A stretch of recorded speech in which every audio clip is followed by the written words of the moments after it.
तो episode start होता है और हम व्यूअर्स देख पाते हैं कि कैसे क्योका एक सपने में फंसा हुआ है। उसके आसपास बहुत सारी आत्माएं होती हैं, जिन्हें देखकर क्योका खुद हैरान था, क्योंकि उसने और उसकी टीम ने तो मिलकर सबको खत्म कर दिया था। तो फिर क्या ये एक सपना है या फिर उसकी मौत हो चुकी है और वो इस समय जहन्नम में है? इन्हीं सारे सवालों के साथ क्योका उन आत्माओं पर अटैक करने के लिए रेडी होता है और सीन मियो की तरफ शिफ्ट हो जाता है। उसे क्योका के जस्ट बगल में लेटा दिया गया था और अराता मियो को अपने मन में फोकस करने को बोल रहा होता है, जिससे वो अपने शरीर को छोड़कर सपनों की दुनिया में जा सकेगी। मियो के जाने से पहले सोने से पहले सभी उसे हौसला देते हैं कि वो ये कर सकती है। मियो भी सभी को यकीन दिलाती है कि वो क्योका को वापस ला कर ही रहेगी।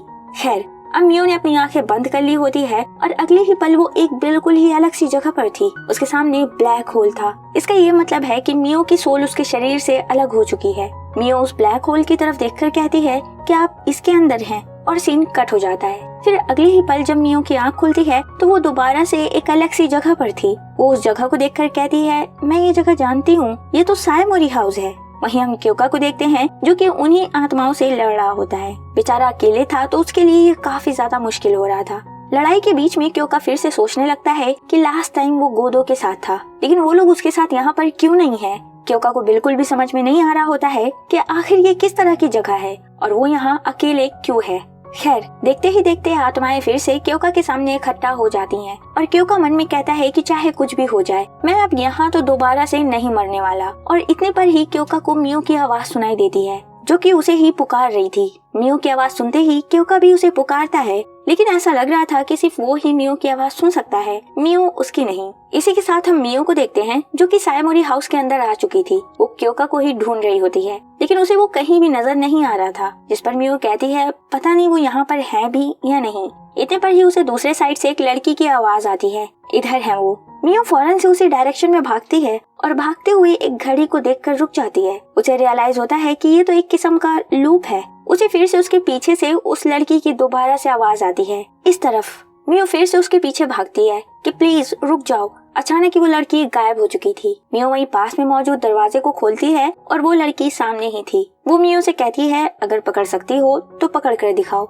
मियो को कुछ भी समझ में नहीं आता है कि आखिर ये सब क्या हो रहा है और वो लड़की तो उसी का यंगर सेल्फ है।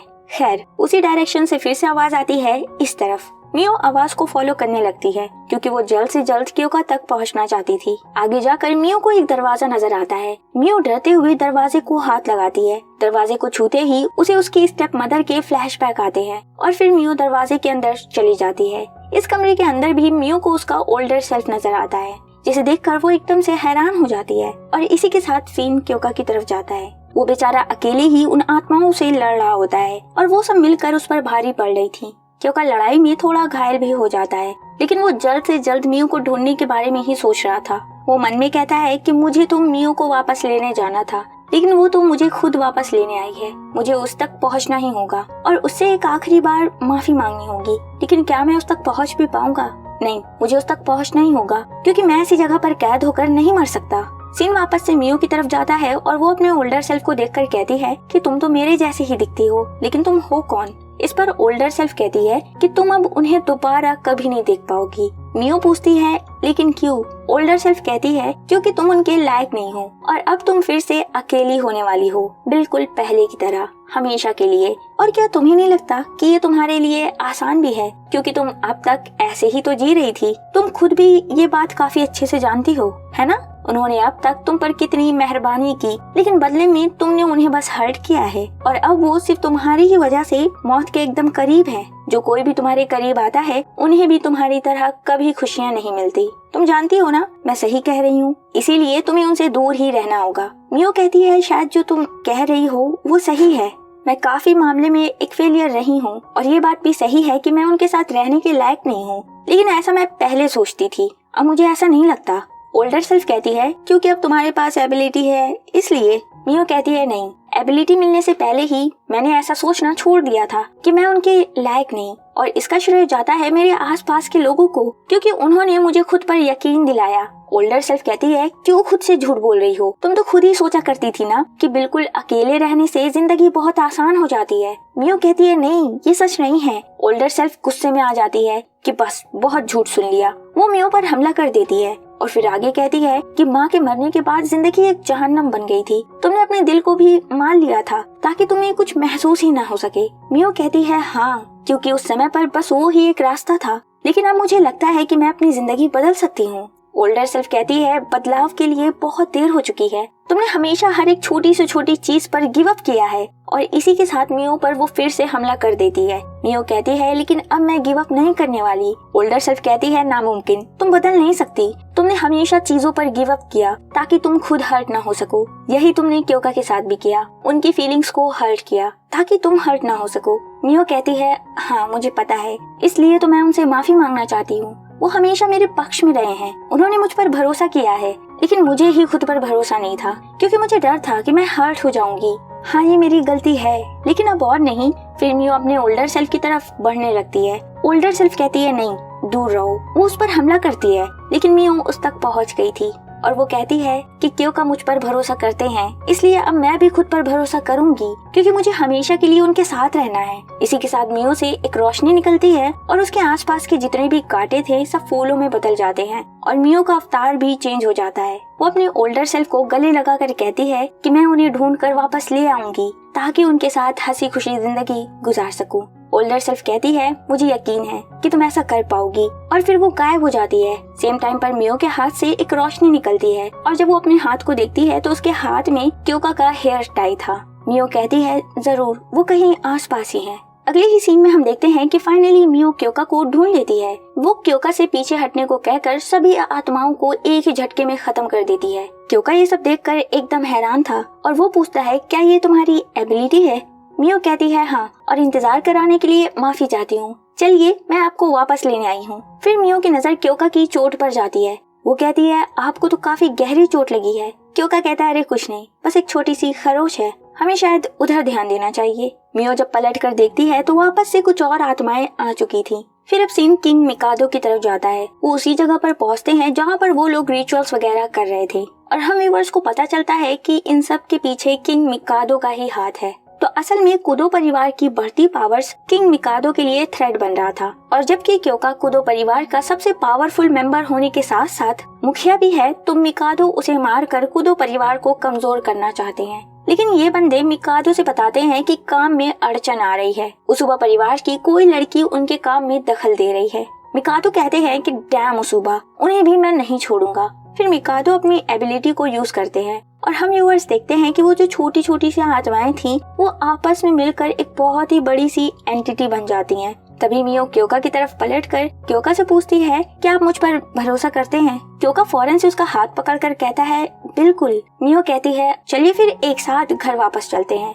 वहीं दूसरी तरफ मिकादो क्योका और मियो दोनों पर ही अटैक करने का कमांड उस एंटिटी को दे चुके थे, जिसके साथ ही वो बड़ी सी एंटिटी इन दोनों पर हमला करने के लिए आगे बढ़ती है। मियो अपनी पावर्स यूज करते हुए कहती है चले जाओ। मियो की एबिलिटी इतनी ताकतवर होती है कि वो एंटिटी तो जल ही जाती है, लेकिन साथ ही साथ इनका जो एक्चुअल सेटअप था जहाँ पर ये लोग रिचुअल्स कर रहे होते हैं उस जगह पर भी एक बहुत ही बड़ा सा ब्लास्ट होता है, जिसमें हम मिकादो को जलते हुए देखते हैं। अब मिकादो जिंदा है या नहीं ये हमें नहीं दिखाया गया है।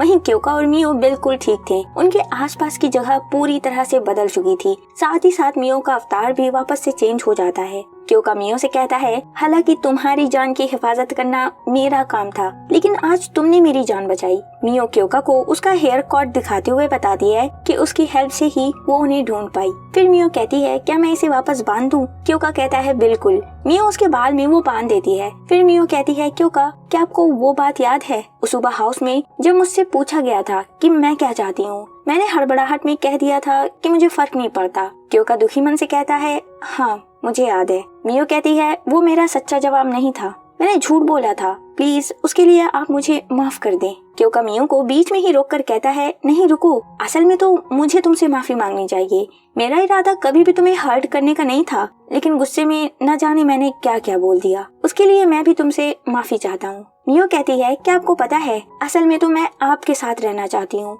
हमेशा के लिए, ये है मेरा असली जवाब, क्या मैं रह सकती हूँ? क्योका कहता है बिल्कुल, और फिर वो मियो को हक कर लेता है। फिर इसके बाद दोनों ही वापस अपने शरीर में लौट आते हैं। क्योका को होश में आता देखकर गोदो तो जोर जोर से रोए जा रहा था। उसे रोता हुआ देखकर क्योका कहता है मतलब हम वापस आ चुके हैं। एक प्यारी सी मुस्कान के साथ मियो कहती है हाँ हम आ चुके हैं। सभी इन दोनों को वापस देखकर बहुत ही ज्यादा खुश थे। गोतो तो एकदम से क्योका से चिपक ही जाता है। क्योका कहता है, हे ये तुम कर क्या रहे हो, हटो यहाँ से। इसी हंसी मजाक के दौरान मियो नोटिस करती है कि अराता कमरे से बाहर जा रहा है। मियो उसके पीछे आती है और पूछती है, क्या तुम घर जा रहे हो? अराता कहता है, हाँ, क्योंकि मुझे लगता है कि मेरा काम यहाँ पर खत्म हो चुका है। मुझे अब तुम्हारी हिफाजत करने की कोई जरूरत नहीं है। मियो इमोशनल होकर कहती है कि मुझे माफ करना, लेकिन मैं उसूबा हाउस तुम्हारे साथ वापस नहीं आ सकती। अराता कहता है, मैं जानता हूँ और तुम्हें माफी मांगने की बिल्कुल जरूरत नहीं है। तुम घर वापस आओ या ना आओ, तुम हमारे परिवार का हिस्सा रहोगी।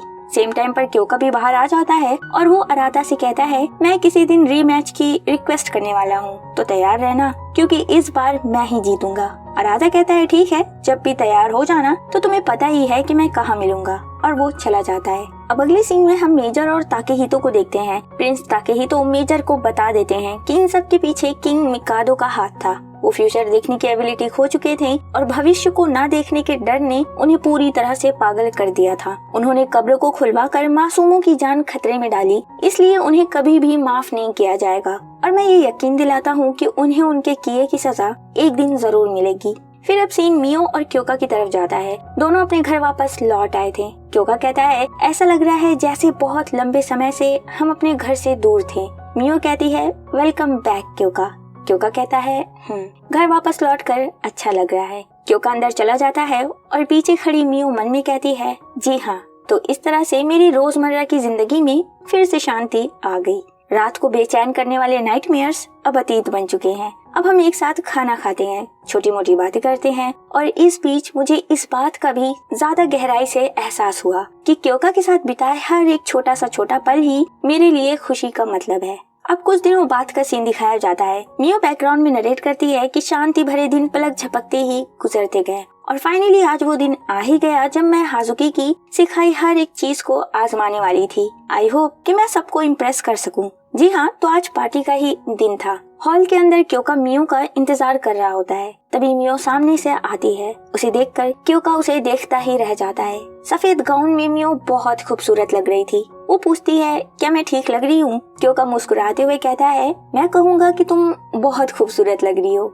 मियो मुस्कुरा कर कहती है, शुक्रिया, वैसे आप भी बहुत हैंडसम लग रहे हैं। क्योका कहता है, तुम कब से मेरी तारीफ करने लगी? हाँ अच्छा छोड़ो, चलो क्या अब हम चलें? मियो उसका हाथ पकड़ने जा रही थी, तभी क्योका पूछता है, मियो अभी जबकि हम किसी सपने में नहीं फंसे हुए हैं, तो मैं तुमसे फिर से पूछना चाहता हूँ, क्योंकि मुझे पता है कि मैं कितना ट्रबलसम बंदा हूँ, लेकिन क्या तुम मुझसे शादी करोगी? मियो शर्मा जाती है और कहती है, कैसी बात कर रहे हैं? असल में तो वो मैं हूँ जिसकी वजह से परेशानियाँ आती ही रहती हैं। क्यों ना आप बताइए, कहीं आपको तो अपने फैसले पर पछतावा नहीं होगा? क्योका कहता है, बिल्कुल नहीं, मुझे कभी पछतावा नहीं होगा, क्योंकि आखिर मैंने ही तो तुम्हें खुद के लिए चुना है। मियो ब्लश करने लगती है और कहती है, आपसे शादी मेरे लिए एक ऑनर होगा। क्योका कहता है, मेरे लिए भी। फिर दोनों हाथ पकड़कर एक साथ अंदर की तरफ बढ़ जाते हैं और इसी के साथ फर्स्ट सीजन यहीं पर खत्म हो जाता है। सेकेंड सीजन भी ऑलरेडी अनाउंस किया जा चुका है, तो जब भी वो आएगा उसे भी एक्सप्लेन कर दिया जाएगा। तब तक के लिए कीप वॉचिंग, बाय बाय।